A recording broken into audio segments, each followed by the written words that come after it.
Better turn my microphone off. Let's start again.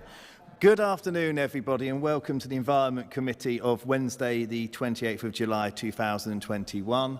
Thank you all for coming, and before we move any further through the agenda, I'll just hand over to Tina, who will give us the rules for engagement for this evening. Thank you, Chair. Good evening, everyone. Thank you to all those attending the Environment Committee this evening, and to those who are watching this meeting live via our YouTube channel. To those who are present with us this evening, I would just like to run through some brief housekeeping rules with you.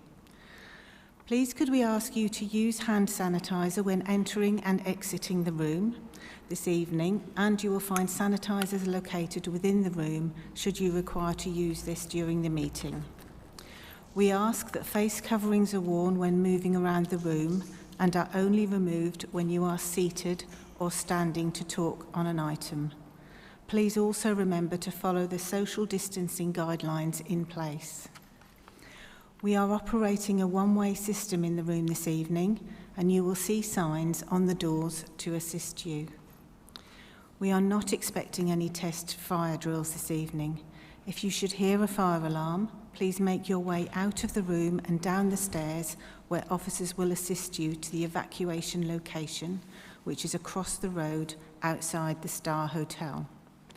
Anybody requiring help in the event of an evacuation, please make yourselves known and the relevant assistance will be provided.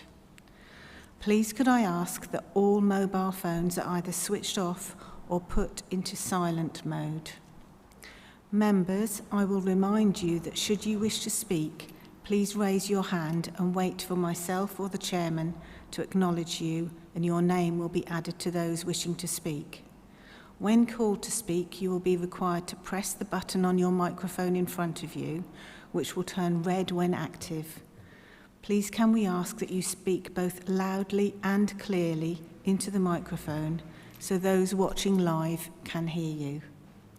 When voting this evening, members, this will be undertaken by a show of hands.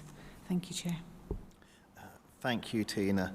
So, item 1, apologies for absence. I have apologies from Councillor Adrian Thompson and Councillor Waters-Bunn with Trevor Wainwright, or Councillor Wainwright rather, substituting. Have we any more apologies? No, no others.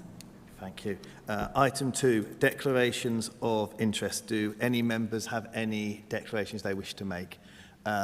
Councillor Carpenter? Yes, thank you, Chairman. I am the Chairman of Coastal Partnership East, that's item 5, and I'm a member of the GYBS board. Thank you. Councillor Bensley? Thank you, Chair. Item 5, I am heavily involved in the tourism industry in Hemsby, and I'm also a member on Coastal Partnership East. Thank you, Councillor Bensley. I will also declare that I am a member of the management board of GYBS, and in relation to Hemsby Rockburn, my employer, of course, has made numerous statements relating to issues regarding Hemsby and coastal erosion over many years. And apart from that, no more declarations of interest. I will move on to the minutes. Any comments on page 3? Page 4? Page 5? Page 6? Page 7? Page 8? Just quickly on page 8, I just wish to flag up that the majority of the letters which are referenced have gone. There are a number of additional letters which are going to be hand-delivered, and we've also got some blank addressed ones so that when we identify sites we can get them a letter as it goes along. And also the Friends of Horsey Seals will hopefully be attending our meeting in September. Thank you. So, can I have a proposer and seconder for the minutes? Proposer, Councillor Carpenter. Seconder, Councillor Anderson, I think was marginally ahead. All in favour? All against? Any against? Any abstentions? So I think that's passed. Item 4, the forward plan, which is on page 9. Just quickly, if I could just invite, I was going to say Kate Watts, but I mean Kate Blackmore now, just to quickly comment in relation to the environment strategy and biodiversity. I think this is the first time I've spoken through this, Mike. So in terms of that work, rather than putting it on the forward plan as a standalone item, as officers we're recommending that we roll that up into the work that we're doing around the environmental strategy development. What we propose to do with this committee is to have a workshop where we talk about biodiversity, and we can then work that up and then put that into the strategy going forwards if everyone's in agreement with that. Thank you. Any comments on the forward plan? Fantastic. I can't see any comments. So can I have a proposer for the forward? Do we need a proposer or seconder? Or because do we all in favour of the current forward plan? Thank you. Any against? Any abstentions? No. So that is approved. Moving on to item 5, the Hemsby Rock Berm, where before we move on to the item substantively, we're going to receive a presentation by Anne Casey. Are you all ready to fire up the technology and get going? I think so, thank you. We need to, okay, we've got this. I thought you've got all the detail in the report, but I just thought it would be worthwhile just to reiterate the key points of what the recommendations are this evening. All the technology has worked. So the last piece of consultation that we've undertaken, in addition to various groups that you can see there, was a public engagement consultation period between the 10th of May and the 18th of June, and we did that via a virtual village hall event online, as it wasn't possible to have drop-in events, etc. So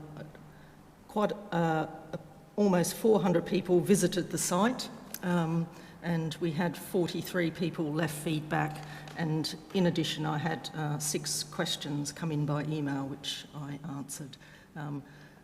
I think that the flavour of, we had lots of written comments, and the flavour of those, you've got all of those in your appendix in the report.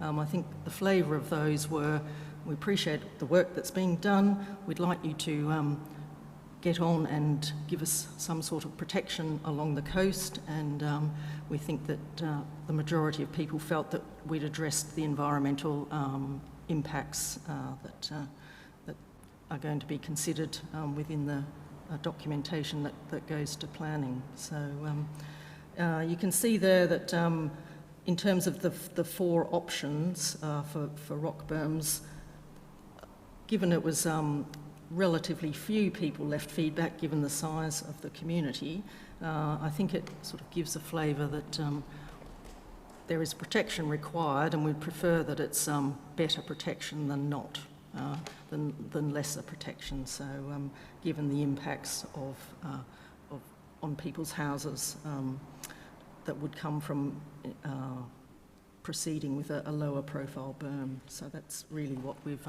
concluded from that. So in terms of the next line, just to reiterate, option 1 is 1,330 metres long. It goes from just beyond Newport Cottages to the south and ends at the end of the overflow car park at Hemsby. And that would take into consideration or give protection to the 5 chalets that are north of Hemsby Gap. And within all the options, the access solution proposed for the lifeboat at Hemsby Gap is the same for all the different options. And in terms of option 2, that's a reduced length, so that would come back to just at the start of the overflow car park beyond Hemsby Gap, and would still go down to the other end at the other side of Newport Cottages. It's still the same footprint, just the length is different. And then option 3, which we've recommended be discounted, is taking it further along the coast up to what's called Dolphin Gap, which is actually within the designated sites to the north, and it doesn't protect any additional properties and would cost considerably more. So that's and doesn't. It's more likely to be challenged on environmental grounds as well. And then the fourth option is what we're calling a reduced berm, so the profile is slightly different and it wouldn't give as much protection to the properties in question, although it would cost quite a bit less. So that's what we're looking at there. And then the table that you've got there, it's just a summary of all the things that we thought you might like to know about what each option would provide, the cost, how long it might take to raise money, the level of protection, and also the level of impact or benefits that would come with each option. So I hope you've have had time to peruse that table. There is quite a lot of detail in there, but we felt it was better to give you more than less. So I'll leave it at that. It's just really just to summarise where we got to. That's it. Thank you. Thank you. Okay. Before we move to the recommendations, do we have any questions or comments from members? Councillor Carpenter. Thank you, Chairman. Thank you, Anne and Rob, for this report. It's very clear, as usual, with all the right information in it. And obviously, you know, personally, I fully support this report and what the work that you're doing. I've said for the last 2 years it's about managing expectations and managing the community's expectations, and obviously for in the report you do say in the report that you know, it's if we put in the berm, it won't stop erosion fully, but it will greatly assist those businesses and residents within that location. And obviously for longevity and sustainability for businesses, continuing businesses for the next 20, 40, sort of up to 100 years. So, I mean, I do fully support it. It's just that my main concern out of all of this, and it always has been, is managing the expectations of everybody included within this project. So thank you very much for the work that you have already done, and I know it's been, you know, a huge effort, and thank you. Thank you, Councillor Carpenter. Any other comments from members?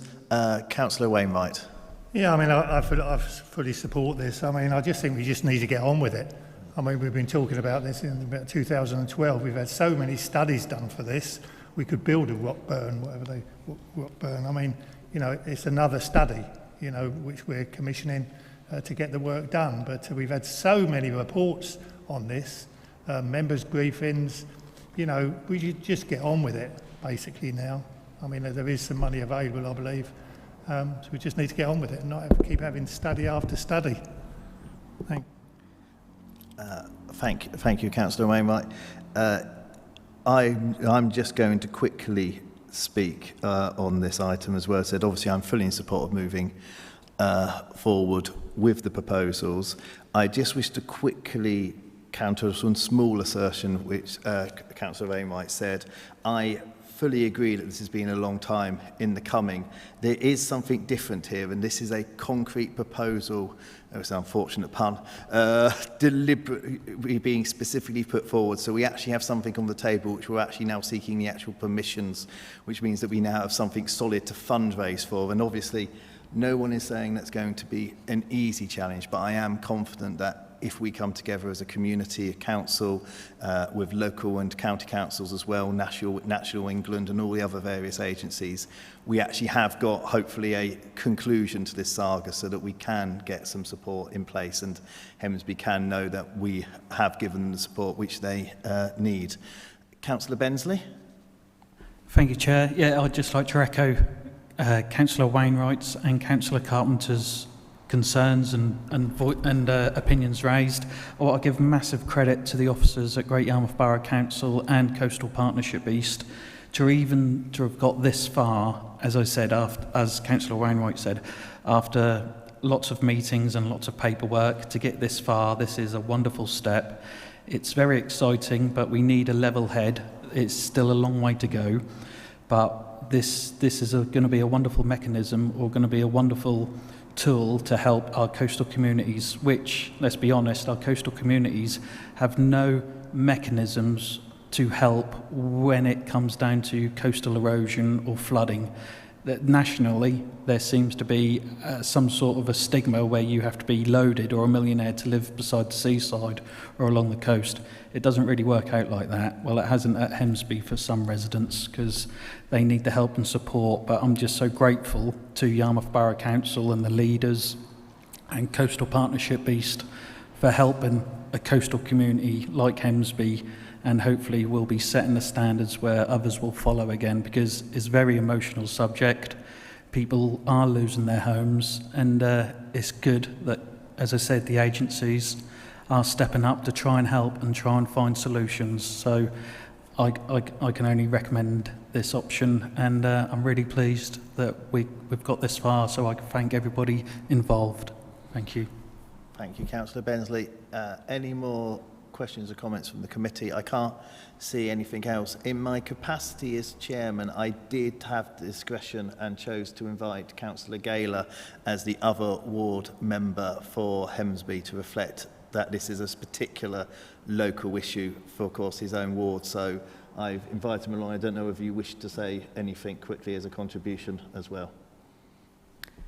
Thank you very much, Mr. Chairman. And first of all, I would also like to thank everyone who's been involved with this project and getting it thus far. This is absolutely fantastic. As you all know, Hemsby's had a long history of coastal erosion. Of the 3 original 40-foot dunes, I think there's only part of one that now remains. And it may interest you to know that footpath FP4 on the definitive public rights-of-way map now extends some 200 metres out to sea, which is just an interesting fact there.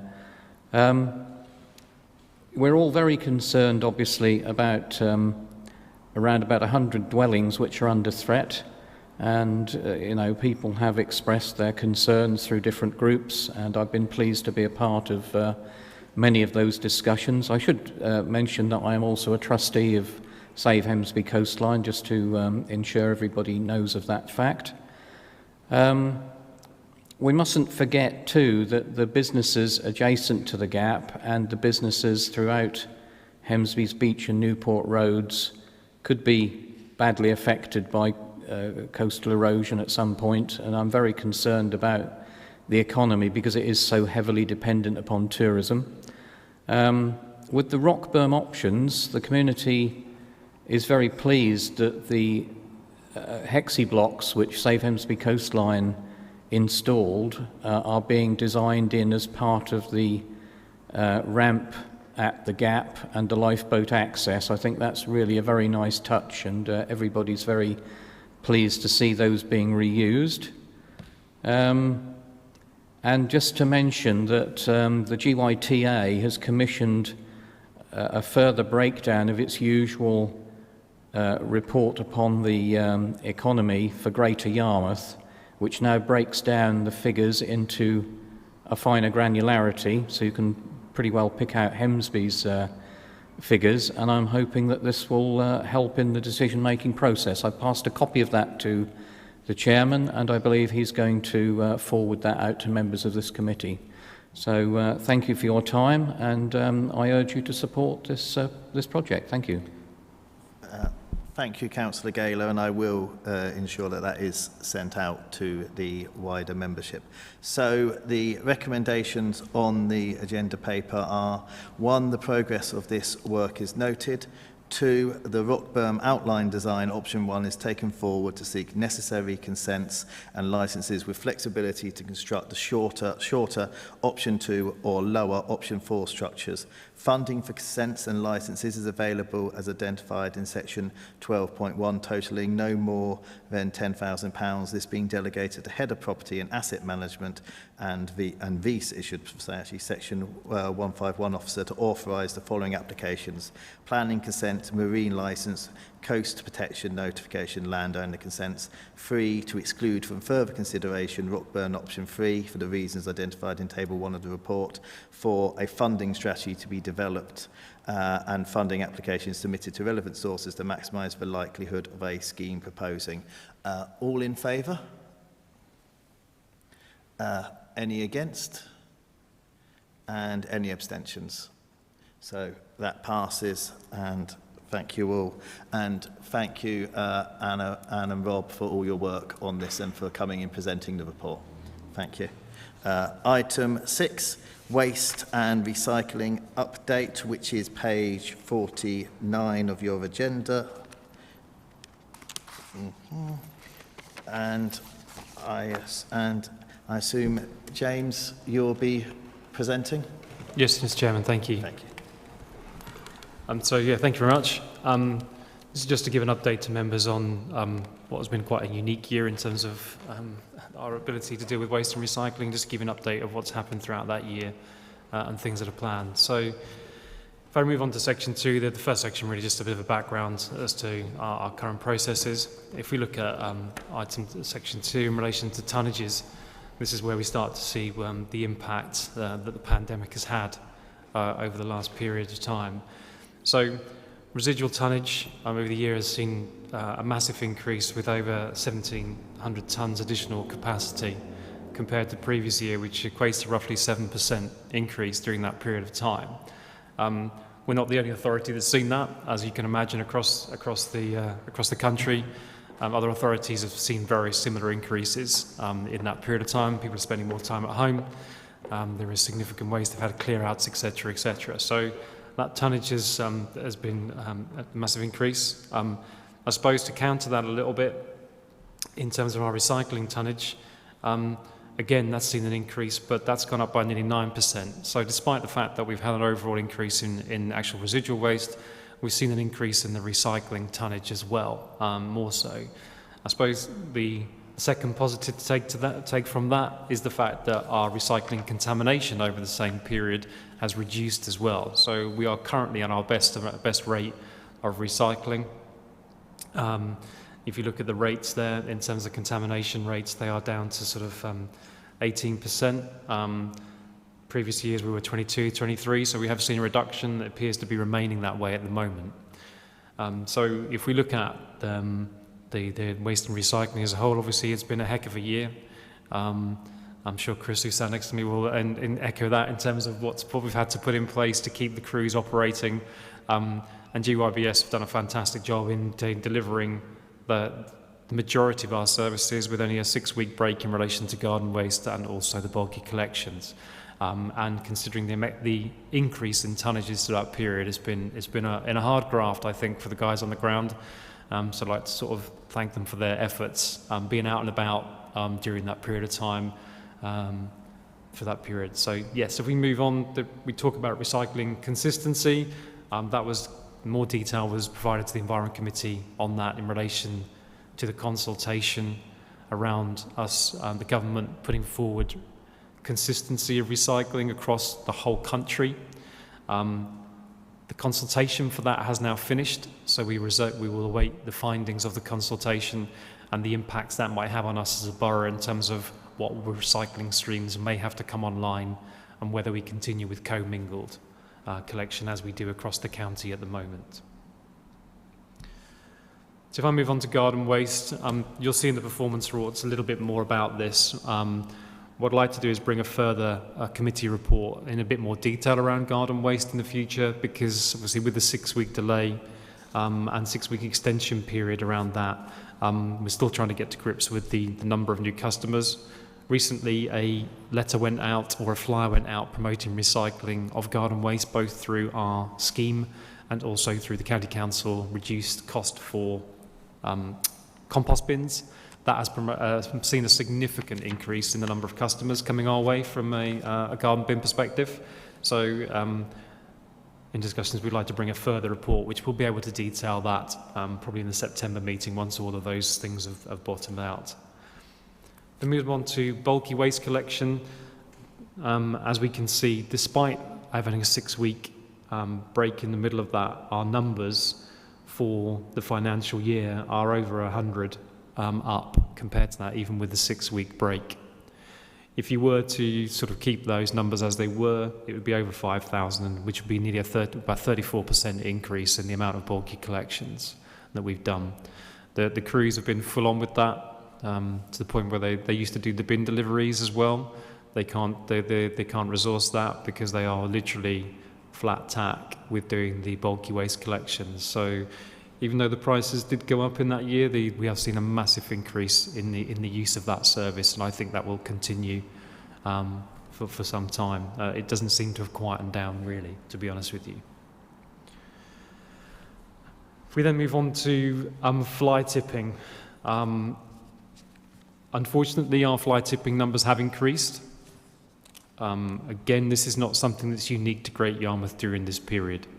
Our fly tipping numbers sort of reflect what's happened across the country, where people have not been able to dispose their waste correctly or through other means. But yes, unfortunately, fly tipping has gone up, nearly double in some months, unfortunately. Doesn't mean we haven't stopped trying to prevent that. Before I get onto that, I'll just go to the reports via the app. The members can see within the report there is a fly tipping under which section? 3.2. The fly tipping reports via the app. This is the Report It Great Yarmouth app. Shows the difference in level of reporting it. The only caveat I would say is that some people in some of those wards, I think Central and Northgate in particular, we have a very heavy user of the system who is very keen to report fly tipping, which is great. That doesn't mean necessarily others areas haven't got so much fly tipping. It's just that system is very much reported and used heavily in that location. And it probably does reflect what is actually out on the ground. Maybe some of the areas don't reflect that necessarily via the app. So we do see that in that location. Moving on to the positive around the fly tipping, if our enforcement has continued, despite the rangers being redeployed to other work for significant periods of time. We have led to 63 prosecutions, 37 formal cautions, 24 fixed penalty notices and 50 community protection warning letters warnings been sent out under the antisocial behaviour legislation, with over 101 formal warnings to people. So that work continues.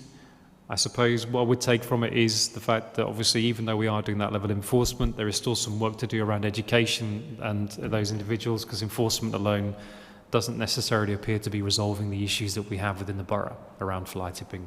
And hopefully the hotspot project, which I can talk about in more detail later, will just highlight some of those things. Thank you, James. That's pretty much it. Thank you, Jem. Thank you, James. Any questions? Councillor Hammond, please.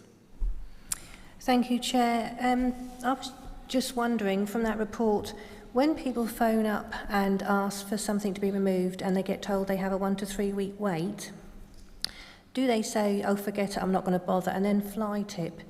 If that is the case, would it be something to think about to somehow employ more people and maybe another truck to up it, especially as it's bringing money in? Is that a way of thinking?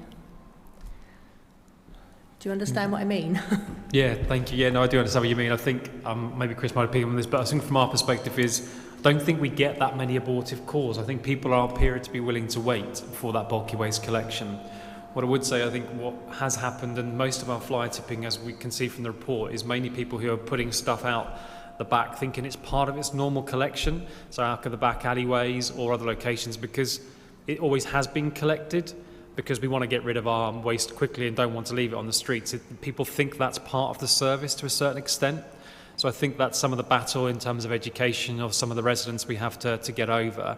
But we aren't seeing many people who are turning that down. They are very much willing to wait that period of time to do that. So something to look at, but not something that we've noticed at the moment, no. Yeah. Okay, thank you very much. Councillor Wainwright. Thank you. Yeah, thanks for that. It's just coming back to 3.2, which you touched on, James. It says that this does not include reports phoned into GYBS. It would be handy to get those figures so we could actually add them both together just to see what the actual total is.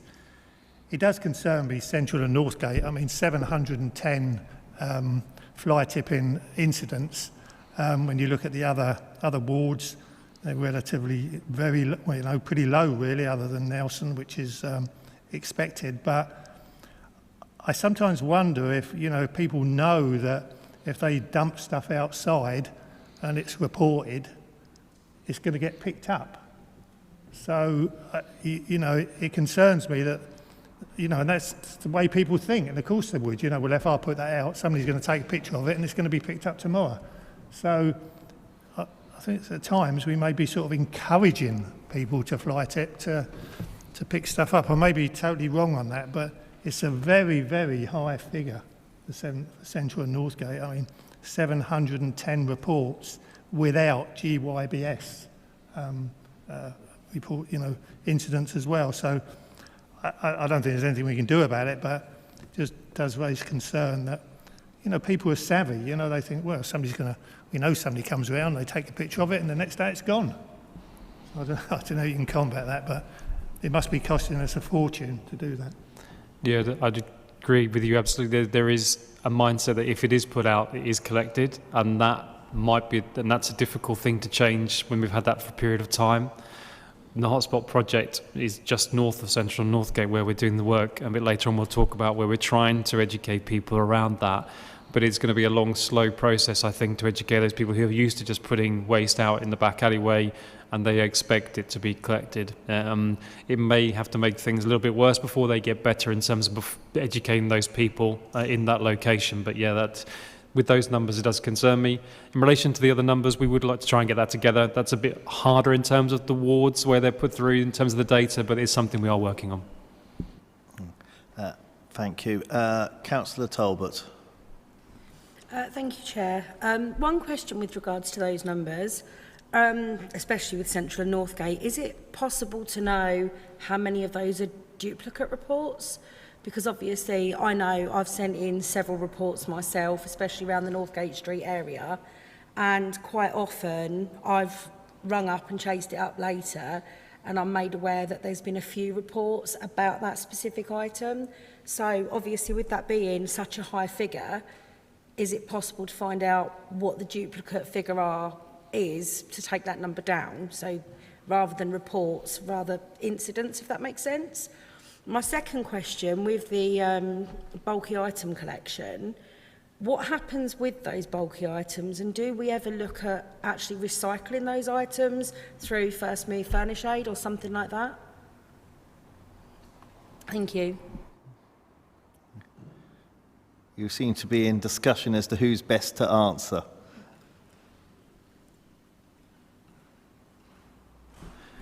In terms of the first point there, absolutely, I'll pick that up. I don't know off the top of my head whether they are duplicates or whether Paul has gone through that and filtered those out as yet. I will check and I will confirm that and come back to you. In relation to the second bit, at the minute, it is all disposed of. I think there might be an option around that, and I know the reuse centres and things around the county work and the other things have sort of COVID's impacted on those, obviously with people then moving into different locations and the cleanliness of that. I suppose it depends on what we're collecting and whether that is possible. It's something we could look at as a reuse thing moving forward, take into account some of that may be left outside before you get to it. It might have got wet, it might not be reusable, etc., etc. So I think there's a number of caveats, but I suppose it's something we could potentially look into and see whether it is feasible. Yeah, absolutely. It'd be great if we could, because I know we're quite sort of heavy on pushing recycling here. And if we could look into recycling some of those bulky items, say someone's put out a metal frame bed and we're able to get to it quickly, taking that down to First Move Furnish Aid or even one of the local charity shops that benefits the local area, where then it's two birds, one stone. We're collecting that item and we're benefiting a family that potentially needs that help. Thank you, Councillor Talbot. Councillor Bird. Thank you, Mr. Chair. Obviously, the area you described is Central and Northgate along with Nelson. And we know very well that that is a huge area of HMO. And, you know, these people live in terrible conditions in some of these properties, and they don't have room to store. So if they buy an item such as a bed, then they are going to place them outside. And someone's going to report it, and you're going to have to go and clear it up. And the middleman in this, of course, is the landlord, who gets away without any costs at all. And I don't think we're ever going to take this matter seriously unless we become proactive and come up with a system that makes people who rent out responsible for their tenants, and to make sure that the standards within those properties are at a level that is acceptable. Thank you, Councillor Bird. Any response? No, I agree. There's some of them are. Yeah, I agree that I think it's just HMOs. We get the issue with when we go into hotspot. We pick 2 alleyways there, which we'll go into a bit more detail. One with more HMOs and one more residential. We do get similar problems with both. I'd agree there is still some work to do with HMOs. And obviously I am looking at with the selective licensing, and obviously that's been put on hold a little bit over COVID, but obviously we're getting that back on track, and proactive is where we want to be, absolutely, to engage with those landlords and make sure that we can try and find a methodology which works for them and the tenants, to make sure we can prevent that issue. I think the concern I have is this morning we had a truck collect quite a lot of rubbish, which had been put out overnight. And when I come out this evening, I had to move it again because there are chairs, cardboard boxes, someone's had a new wardrobe fitted, and again, it's all up against the wall and will be blown about by the breeze, and someone's got to come and pick it up. And there is a cost to that, and yet the person who's not paying his share is the landlord. So it's something I think ought to be addressed. When you address it, I don't know, through licensing, it needs to be addressed. Thank you. I do appreciate your point, Councillor Bird, and maybe on that specific issue you might, after the meeting, just want to pick up the individual issue you're talking with the officers. Councillor Bensley, then Councillor Ennison, and then Councillor Carpenter. And I think that is it, unless there's someone else wanting to wave at me. So, Councillor Bensley. Thank you, Chair. Just first thing, I just want to thank James and his team and the Environmental Rangers for the superb job that they've done out in my ward regarding COVID and delivering leaflets from Great Yarmouth Borough Council and the test centres, etc. Absolutely amazing. Thank you for getting on top of that and helping out this way. But my second point was just on 3.2, where it says fly tipping reports via the app by ward. I just wondered, I've got East Flegg and West Flegg, and obviously I'm the councillor at East Flegg, but where is Flegg? Just a curiosity, what ward, what area or section is that? I may have shot myself in the foot there, but if I can just, if someone can just flag that to me, please, that'd be appreciated. I suspect I know the answer without asking the officers. I suspect they mean Flegborough. I would have to look, is it exactly the same number as East Flegg? Whether it's a duplicate, to be honest with you, I don't know, but I have to go back and check that, but I will make sure that's corrected and clarified. Yeah, that's all I just wanted to flag up, please. Thank you. On the basis that you don't have Flegborough ward written down, I'm pretty sure you just have missed the burr, but obviously we can find out that. Councillor Anderson.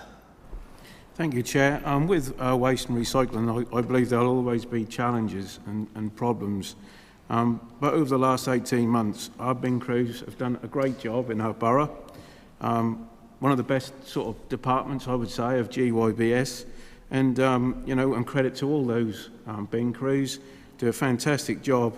And the bulky waste crew as well, as a value for money service. Absolutely brilliant work, a brilliant scheme. And even this morning, they were outside or at my next door neighbour's house at 8 o'clock this morning with their truck already loaded.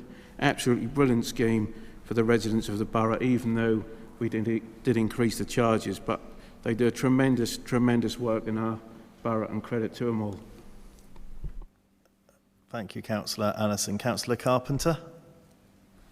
Yes, thank you, Chairman. A number of years ago, and some of us in this room may remember, but we used to have community action days where we would have, we would do a leaflet drop around particular locations, and then Great Yarmouth Borough Services would have a couple of skips delivered within that location. So everybody had the opportunity to clear out their gardens of their sofas and their fridges and things. And it worked extremely well, because a lot of people can't afford to transport some of these items or haven't got vehicles to do that. And I remember going to Suffolk Road and it was an amazing turnout by everybody, and all the residents were there, and they were, they were very grateful for what we were doing. So in one hit, you've cleared a whole area and you've stopped, potential sort of fly tipping of large, bulky items. So I don't know whether that you would ever think about doing that again, but from my own personal experience, and I can't speak for my fellow councillors, but it really worked. It was something that really assisted the community, and it tidied up the whole area fairly quickly. It made it a lot better for the residents. So I don't know whether you would think about doing that as a particular piece of work.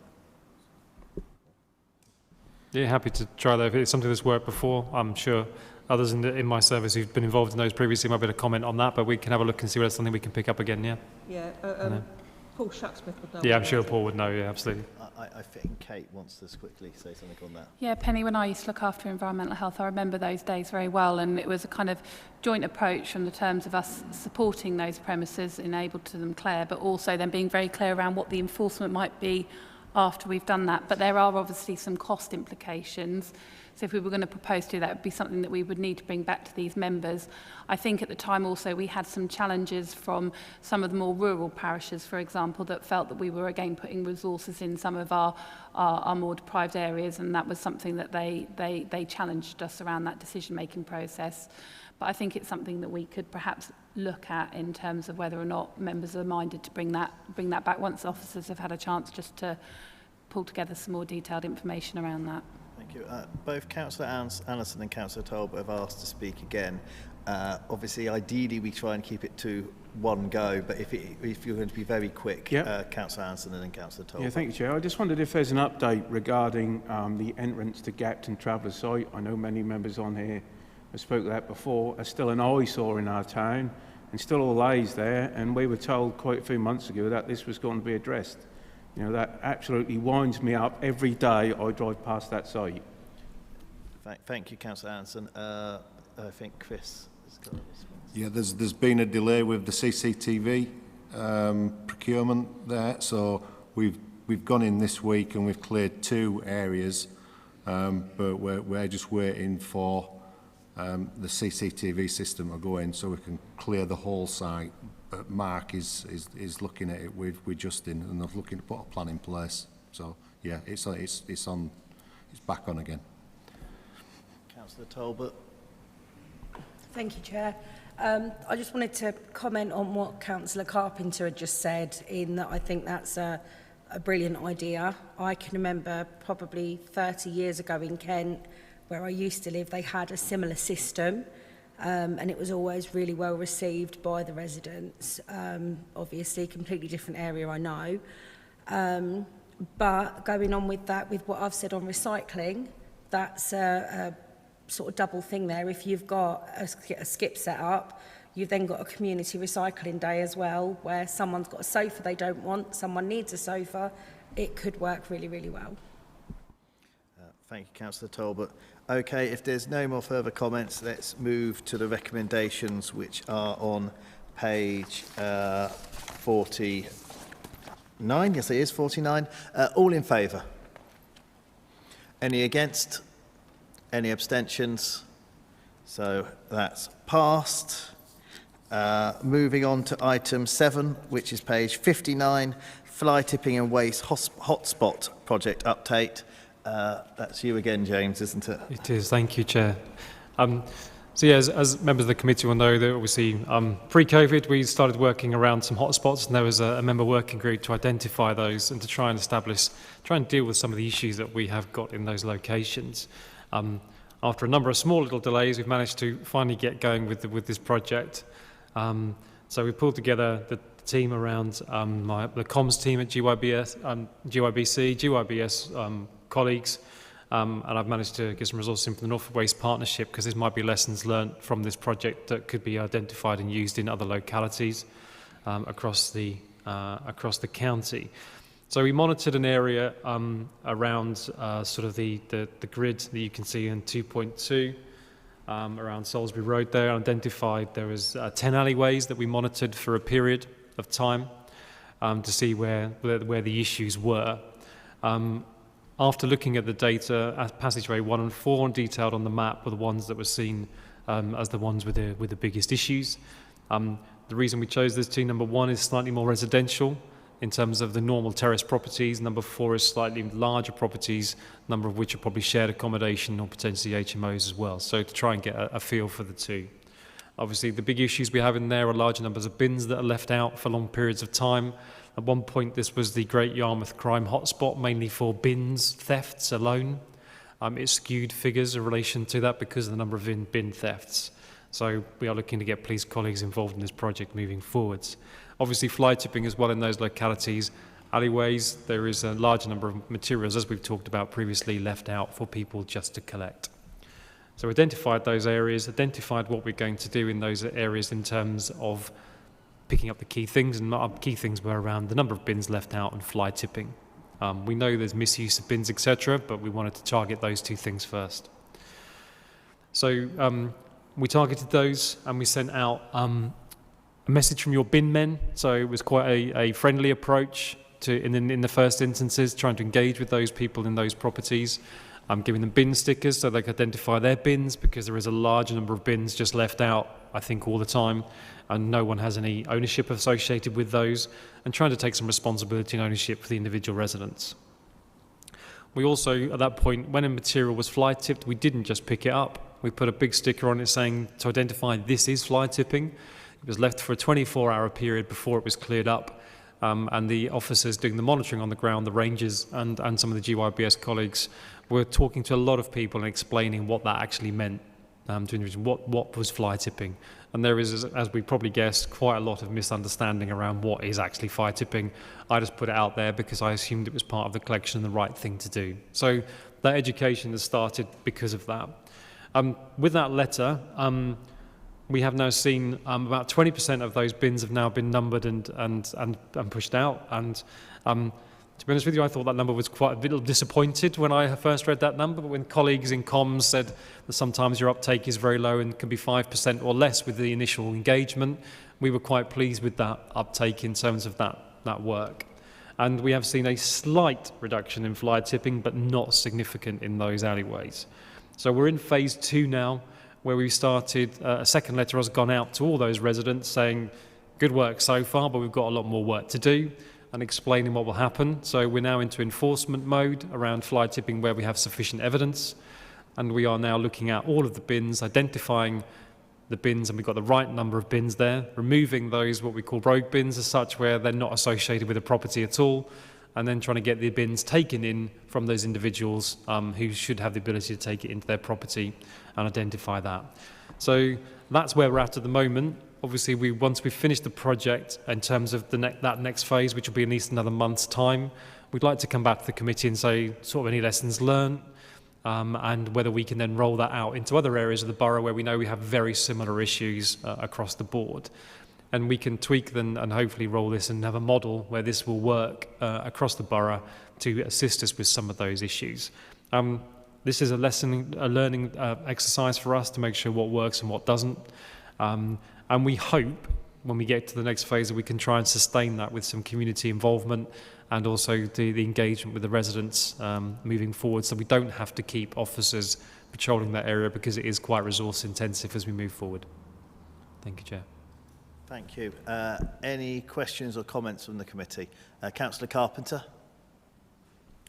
Thank you, Chairman. Thank you, James. And I'm it's very pleasing to see, and it's small wins, and I think the work that everybody's done to get this off the ground, because it is a bit of a learning curve, and you know we always learn. But congratulations to the team for this. It's very good idea. It's a positive action that we are taking, because anybody who knows the area knows full well the amount of bins left out, and they're the very narrow passageways, and you know you are supposed to be able to get vehicles down those passageways as well, so and sometimes they're just blocked by bins. So congratulations. Thank you. Councillor Carpenter. Councillor Talbot. Thank you, Chair. With regards to these hotspot problem areas, do we have access to mobile CCTV that we could use, or are there rules around that where we can't use any? In terms of there are rules, yes. Doesn't mean we can't use it. It means we just have to maybe jump through some hoops before we can utilise it in those locations, but it doesn't mean it's out. While we've been doing this, the rangers have been trialling some equipment and to look to see whether we can get that, and we do have some funding to be able to deliver on that. So we're just trialling to see what is best for us in those localities. It is quite tricky in some of those localities, and these alleyways in particular, to put CCTV up. We'd probably have to be more overt than covert, although there are other options available to us. But that work is ongoing whilst we're doing this project at the same time, and it may well be we utilise in some of those areas. Thank you. Thank you.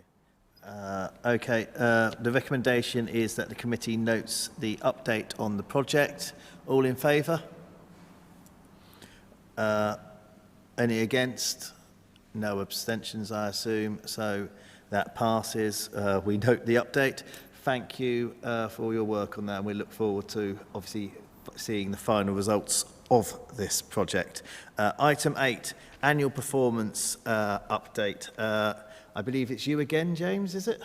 It is, yeah, sorry, yeah, me again, yeah. So there's just a group of slides associated with this. So if we look at the annual performance report for the Environment Committee, if we go to EN01 around food and hygiene, as you can see, our number of food inspections is not where we'd normally want it to be.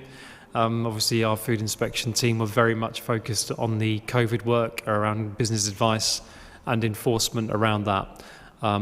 So obviously, we have prioritised our work in relation to the COVID response and in line with the Food Standards Agency's diktat around that. And obviously, we are now moving forward, and we have started inspections again in June of this year. And again, we are prioritising around new establishments and those that are high risk. So obviously, it is our work, unfortunately, has had to be targeted elsewhere in relation to that. Interestingly, there has been quite an increase in businesses come through, and we've seen over 100 new businesses, food businesses, who've applied over this period. So it's quite interesting that despite the pandemic, the food businesses are still coming through and looking to start. In relation to garden waste, as I've talked about, there has been an increase, and that number has gone up. This is only till the end of financial year again.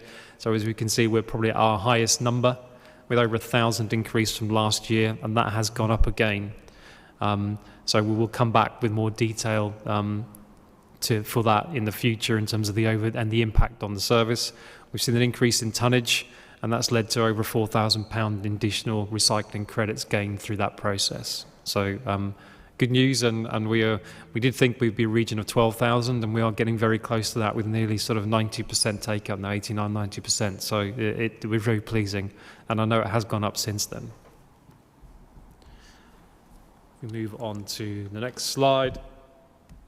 A little bit tricky to see, but if I just go through that in terms of the top one is around percentage of the total domestic waste collected. Sorry, James, can I just interrupt you, Councillor Rainwright?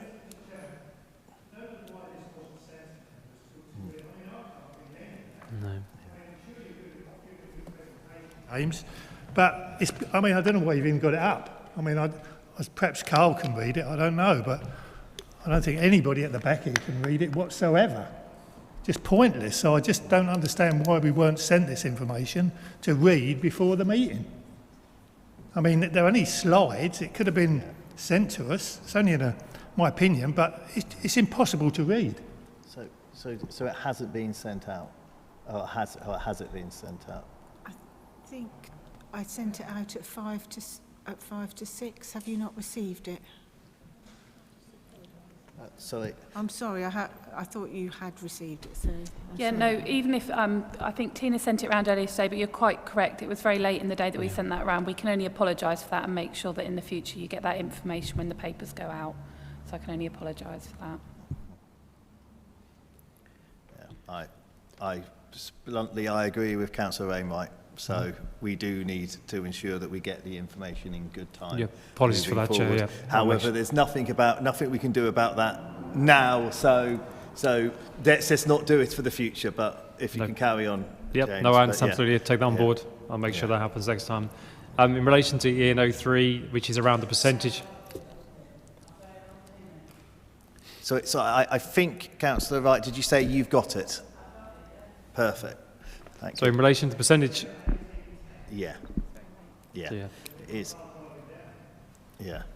No. So in relation to EN03, which is the percentage of total waste collected which is sent for recycling, this valve term was around what we'd expect from previously, so it's around 30%, just a slight increase there. Obviously, we talked about that in a bit more detail in relation to, obviously, this was during the sort of beginnings of COVID, so obviously there's been an impact beyond that, where we've seen an increase in that recycling amount. So that's just it's steady, pretty much steady. Obviously, we do need to make an improvement around that, ideally, but hopefully some lessons learned through the pandemic and people's behaviour change will improve and increase that as we move forwards. Number of fly tips reported, as I've mentioned, that has gone up, and there is an increase associated with that. As I've mentioned previously, many of these are localised within alleys and access roads. It's not your white van man large fly tipping that we suffer from. It's those 1-2 pieces around that, which we've talked about in a bit more detail earlier. But it has increased.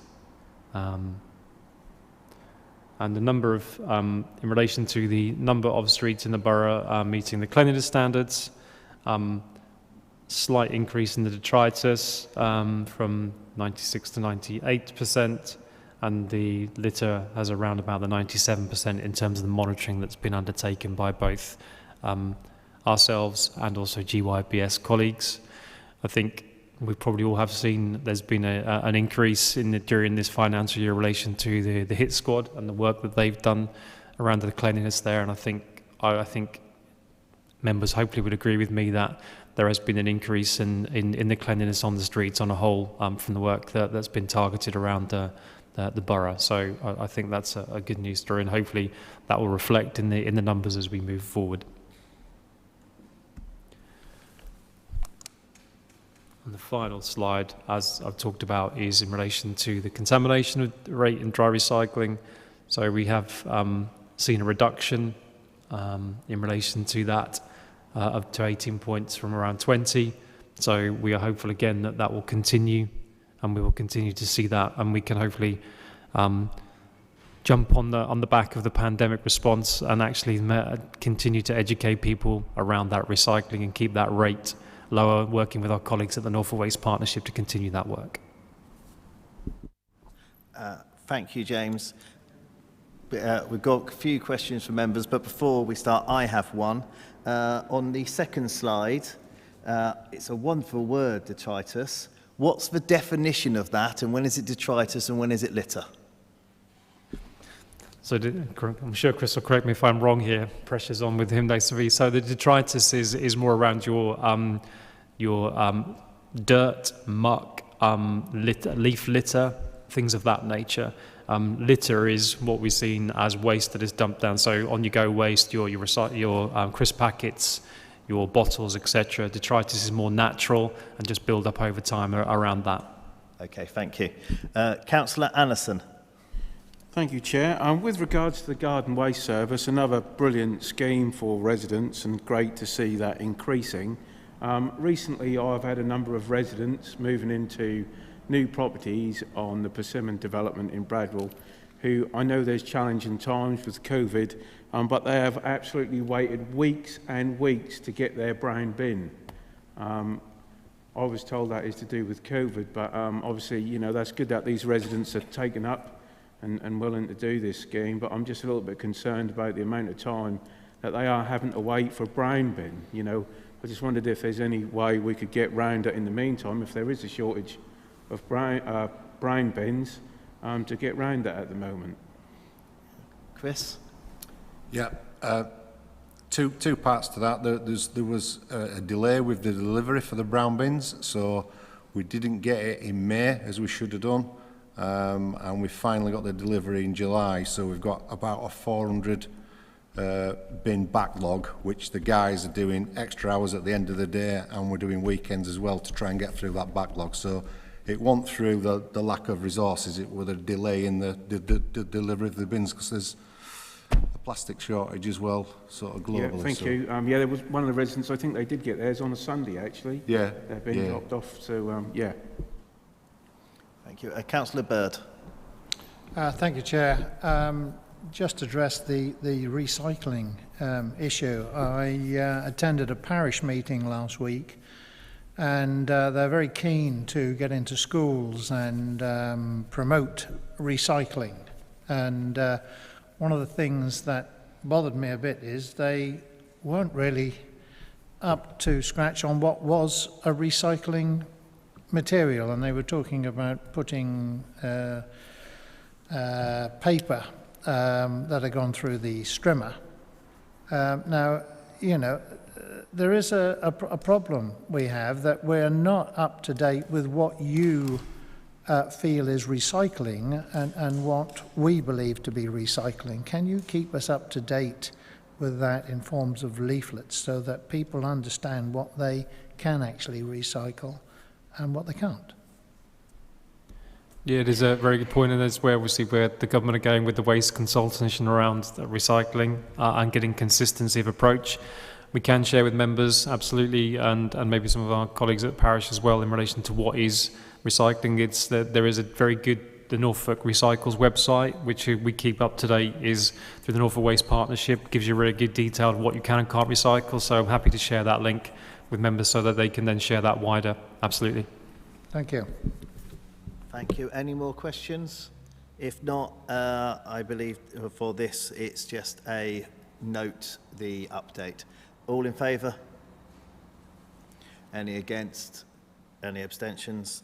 So that passes. So we move on to 9, any other business. We have received an item of urgent business, which hopefully you'll all be aware of, which is the household waste and recycling collection round review. So I will ask Chris Silverwood to present. Thank you, Chair. We're looking to reorganise the domestic rounds across the borough because of them being imbalanced. They've absorbed 15 to 20 years of growth. We're looking to put a project team together from GYBS and GYBC to look to review the rounds and create some rounds that are more efficient to include growth as well. What we are saying, what we are recommending is that we do this in three phases. So this would be phase 1, so we look to reorganise the routes, which would include growth. Phase 2, with them looking at our to reach properties and the communal bin collection round. And then the third phase would be looking to whatever the recommendations or whatever the changes the government introduce, so which are the unknowns. So the scope for the meeting is we're just concentrating on the domestic rounds only, and in order to future-proof them rounds, we will build in 2 years worth of growth, so that the rounds that we don't, so the rounds are not obsolete when we kind of go live. So the round review, it'll look to design new collection rounds. We'll use the Route Smart, which is a software system which We put our data in there of all the properties throughout the borough, and then that gives us an optimum new set of routes. Part of that process, and really important, is that we have a communications plan, which we will work on. We'll be liaising with trade unions and the staff, and contingency arrangements will be in place as well. So we'll have a mop-up crew on standby if there's any kind of issues or backlog, and we'll also have a dedicated deadline as well for, not hotline, sorry, not deadline, for any inquiries. So what I didn't set out in the report was the kind of the timescales for the implementation plan. So the first piece of work was in July, so we've done the data cleanse, so that is now complete. So then into July and August, which would when the route modelling would start, and we'd start drafting the comms plan. In September, the draft routes would be ready for sign-off by the supervisors and then the crews. And then in September and October, the comms plan would start, and which would include member updates as well. The new routes would go live in mid-October, and then we would have a lessons learned session then in November. So that would sort of wrap up the project. So in terms of the new routes, how will they be measured? So we'll be using less fuel, less mileage. I omitted to mention a reduction in CO2 as well. That's just by default. We'd look to see less missed bins, and a reduction in agency spend, and the need for contingency crews as well. So that kind of is a quick skip through the report, Chair. Happy to take any questions. Thank you, Chris. It may be saying more about me than it says about anything else, but I find this a very exciting development, so I'm very pleased that we're moving forward with it. I believe Councillor Carpenter wants to speak, and obviously if any other member wishes to, please indicate. Thank you, Chairman. Well, I have to say this has been a very long time coming, and personally I'm delighted to see it here this evening. I just really just want to ask, really, is it slightly optimistic to have all this done in 4 months? I mean, did you want to have it any longer? Because it's a huge underpicked piece of work, and also I know you're building in future-proofing, but obviously we've got, you know, we will be having planning applications for some large developments, and I know there'll be perhaps one in my ward area, and that's an awful lot of houses, and I know they won't be built all at once, but you know, there's big housing developments like that coming on upstream. So I take it you are all aware of that and you will be building that in. But it's just really the 4 month. Do you not want to give yourselves a bit more time? So the key to this is the data, and the data is as good as it's going to get. Everything is up to date. The LLPG and the gazetteer is really kind of very, very good, and the projected growth is already in there. So Route Smart is a very, very good tool. It's quite a well-oiled machine now. We've got officers who are trained on it, and we use a company called Integrated Skills Limited, who are the consultant who use Route Smart. So, you know, they're very, very good at what they do. So it might sound like a short time span, but if we let it go any longer, we then get into Christmas, and then we've got winter, so then there's a delay then to probably April, and then we don't know what's going to happen with the waste strategy. So I think, you know, we've set ourselves an achievable target. It does sound tight, but I'm more than happy that we can deliver. Can I come back just very quickly? That's great, but will you be updating the committee as you go along? Because I'm sure we'll all be quite interested to where, you know, how far you're going on in the process. So we'll bring an update report back in September. Yeah. I think that will by items in the report. Sorry. Kate. I think the biggest thing is not necessarily the timescales in terms of re-looking at the routes, because we've had that discussion, haven't we? So as officers, we've worked through that proposal before it came to the committee tonight. The bigger impact is going to be how we communicate to the residents, because obviously there may be a change in the day that your bin is collected or the time that your bin is collected, and that's a much really bigger piece of work. And in September, when we come back to members, that's obviously where we're going to start talking about where those changes might sit. So I think it's more about the communications and the engagement that will overlay this piece of work for our residents going forwards, which is going to be key to making it successful. And I know, Chris, you've done this at several other authorities, so you've got some of the scars from some previous round reviews. So hopefully this time around we'll get it absolutely right and spot on. Councillor Fairhead and then Councillor Hammond.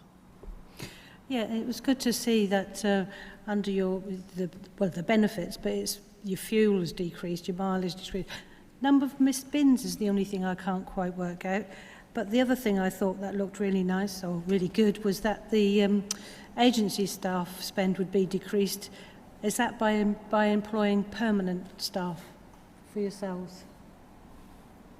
So currently we've got 2 support crews which are helping out the 8 rounds when they go out every day, and obviously we're using the full-time staff to resource them because they know the area, they know the job, so we're then backfilling them people in the spare pool with agency staff. So the plan is, when we get some optimum routes, we're estimating that there will be less need for agency staff because they won't need any help anymore.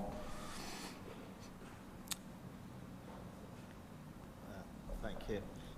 And Councillor Hammond? Thank you, Chair. I think it's fantastic. I think the report's really good and the whole idea is just brilliant.